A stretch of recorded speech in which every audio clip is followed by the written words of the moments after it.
Hi friends, this is आखिर you are watching power fact. आपको तो पता है कि आज मार्केट की सिचुएशंस क्या है। ये कोरोना पैंडमिक की वजह से मार्केट की फाइनेंशियली सिचुएशंस क्या क्रिएट हो चुकी है, ये सब हम सबको पता है। इवन इतना ही नहीं है, ILO International Labour Organization already stated that in a future it would be a chances of losing 132 peoples their own jobs. So ये जो सिचुएशंस है, अगर ये सिचुएशंस क्यों क्रिएट हुई है, और इम्पोर्टेंट थिंग कि अगर लोगों के जॉब जाएंगे तो लोग किस तरह के क्राइसिस को फेस करेंगे, ये भी हमें पता है। तो लेकिन ये हुआ क्यों है? ये इसीलिए हुआ है क्योंकि लोग हमारे फाइनेंशियली लिटरेट नहीं है। हमारे लोग बस लिटरेट हैं।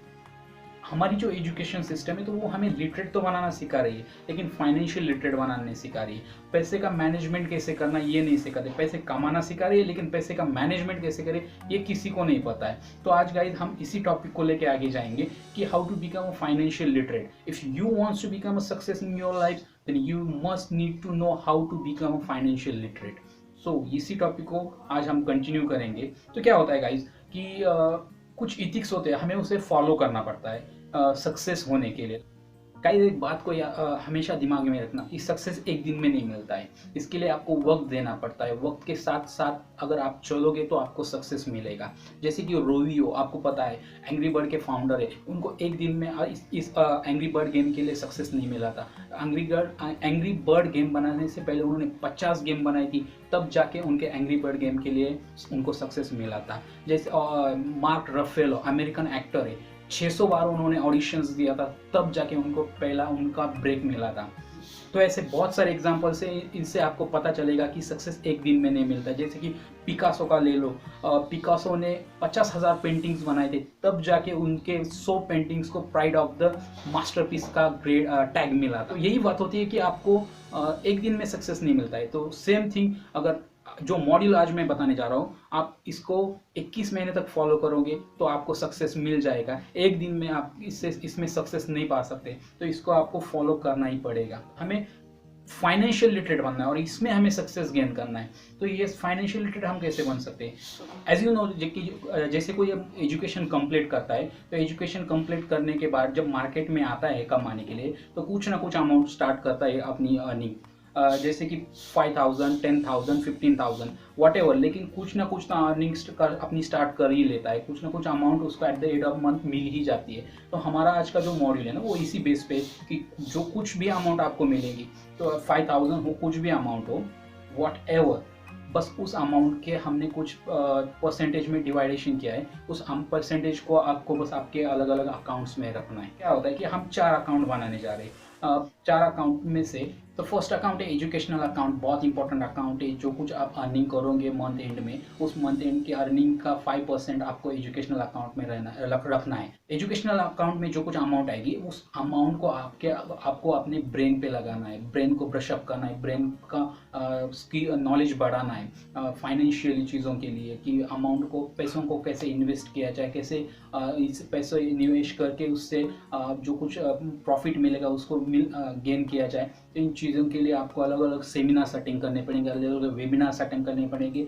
कुछ अलग अलग बुक्स रीड करने पड़ेंगे, अलग अलग के स्टडीज़ करने पड़ेंगे। तो इन सब के लिए आपको शायद पैसे लग सकते हैं। तो इसके लिए इसीलिए अलग से कुछ अमाउंट आपको एजुकेशनल अकाउंट में डालनी चाहिए, तब जाके आप उसका उसी जगह पे यूटिलाइजेशन कर पाओगे।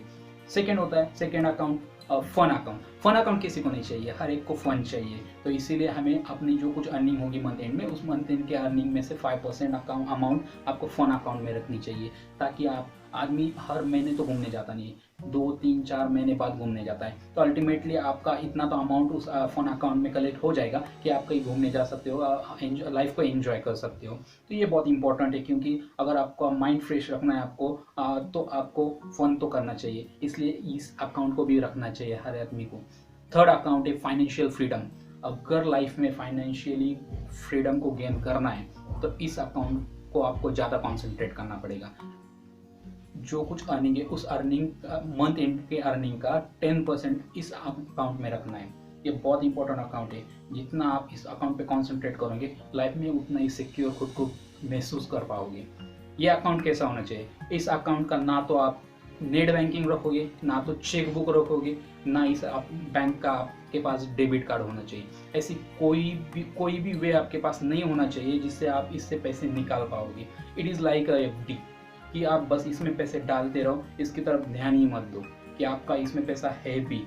क्योंकि आप आपकी जो मंथ की इनकम है उससे सिर्फ 10% इसमें डाल रहे हो, तो इसकी तरफ ध्यान ही नहीं देना है, इसको बढ़ते रहने देना है, बढ़ते रहने देना है, ठीक है। और फोर्थ वन है इन्वेस्टमेंट अकाउंट। ये भी इम्पोर्टेंट अकाउंट है कि जो आपकी मंथ की इनकम रहेगी उस इनकम में से 15% अमाउंट आपको इस इन्वेस्टमेंट अकाउंट में डालना है। अब आप बोलोगे कि ये क्या है इन्वेस्टमेंट अकाउंट? तो इन्वेस्टमेंट अकाउंट ये होता है कि जो कुछ अमाउंट आप इस अकाउंट में डालोगे, इस अकाउंट की अमाउंट को आप अलग अलग जगह पे इन्वेस्ट करोगे। लाइक आप शेयर मार्केट में इन्वेस्ट करो, बेस्ट ऑप्शन से, इससे अच्छे रिटर्न्स मिलते हैं। आप गोल्ड में इन्वेस्ट कर सकते हो, वहाँ से भी इतने अच्छे नहीं लेकिन चलो मिलते हैं, बेटर देन सेविंग अकाउंट्स, तो अच्छे ही रिटर्न्स मिलते हैं। आप म्यूचुअल फंड्स में डालो, ये भी अच्छा ऑप्शन है, आजकल इसमें अच्छे रिटर्न्स मिल रहे हैं कि तो इस तरह से आपको क्या करना होगा कि जो इन्वेस्टमेंट अकाउंट में आप अमाउंट डालोगे इसको आपको ऐसे अलग अलग जगह पे डाइवर्सिफाइड करके इन्वेस्ट करना पड़ेगा, तो इससे भी आपको अच्छे रिटर्न्स आएंगे। बेसिकली क्या क्या आ जाता है पता है कि हमें जो कुछ इनकम होती है मंथ की eight the end of month, तो उस इनकम का 30% में हमें अपना गुजारा करना चाहिए, हमें अपनी फैमिली का गुजारा करना चाहिए। लेकिन मिडिल क्लास फैमिली का ऐसा होता नहीं है, एटलीस्ट उनको 50% अमाउंट तो चाहिए होती है फैमिली का गुजारा करने के लिए। तो भी 50% अमाउंट बचती है हमारे पास इन्वेस्टमेंट करने के लिए, अलग अलग अकाउंट में हम इसको इन्वेस्टमेंट कर सकते हैं। तो 101% अगर आप इस तरह से आपकी जो मंथ इनकम है इसको ऐसे डाइवर्सिफाइड करके अकाउंट में डालोगे और उसका सही यूटिलाइजेशन करोगे, तो I am giving you assurity that you will become और you will gain a financial freedom definitely. Whatever I'm sharing with you, it is all about my personal experience. So hope so you love this one. आपके सुझाव इसमें please मुझे बताइए कि जो कुछ मैंने आपके साथ शेयर किया ये सही लगता है आपको या गलत लगता है, प्लीज़ नीचे कमेंट में बताइए। Thank you so much.